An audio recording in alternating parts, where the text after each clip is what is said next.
తిరుపతిలోని అన్నమయ్య కళాక్షేత్రం ఆధ్వర్యంలో డిసెంబర్ 11వ తేదీని గీతా జయంతిని పురస్కరించుకొని భారీ స్థాయిలో శోభాయాత్రను నిర్వహించనున్నామని అన్నమయ్య కళాక్షేత్రం పీఠాధిపతి స్వామి విజయ్ శంకర్ తెలిపారు. తిరుపతి ప్రెస్ క్లబ్లో ఏర్పాటు చేసిన విలేకరుల సమావేశంలో ఈ సందర్భంగా ఆయన మీడియాతో మాట్లాడారు. అయితే ఇప్పుడు మేము కోరేది ఏంటంటే తిరుపతి ఒకే చోట కాకుండా హరినామ సంకీర్తన అనేక చోట్ల తిరుపతి అనుబంధ పుణ్యక్షేత్రాలైనటువంటి కపిల తీర్థం, అలివేలు మంగమ్మ, గోవిందరాజుల స్వామి గుడి ఇటువంటి అనేక పుణ్యక్షేత్రాలు ఉన్నాయి. అన్ని చోట్ల కూడా హరినామ సంకీర్తన ప్రారంభించాలని కోరుతున్నాం. ఎందుకంటే ఈరోజు భజనలు చేయాలనుకున్న బృందాలు ఒక 25,000 బృందాలు ఉన్నాయి ఆంధ్ర తెలంగాణలో. వాళ్ళకు భజన చేస్తే చాలు మేము వైకుంఠంలో ఉన్నంత పుణ్యం అనేటువంటి అవకాశం ఉంది. కాబట్టి అన్ని బృందాలకు భజన చేసే అవకాశం రావాలంటే అన్ని చోట్ల కూడా హరినామ సంకీర్తనలు ప్రారంభించాలి. అడుగు అడుగున గోవింద నామస్మరణ జరిగితే తిరుపతిలో చక్కగా ఆ వైబ్రేషన్స్తో తిరుపతి అంతా కూడా చక్కటి వాతావరణం ఉంటుంది.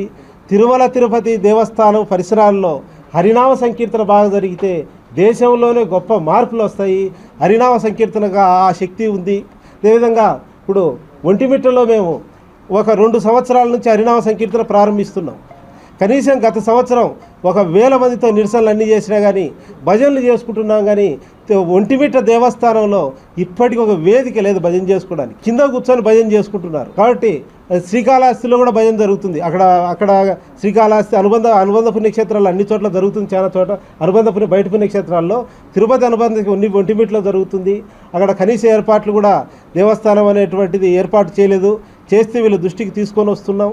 కనుక అన్ని చోట్ల హరినామ సంకీర్తనలు చేస్తే గ్రామంలో భజన అన్నమయ్య కళాక్షేత్రం నినాదం ఏంటంటే ప్రతి గ్రామంలో భజన జరగాలి, కోలాటం జరగాలి, చెక్క భజన జరగాలి.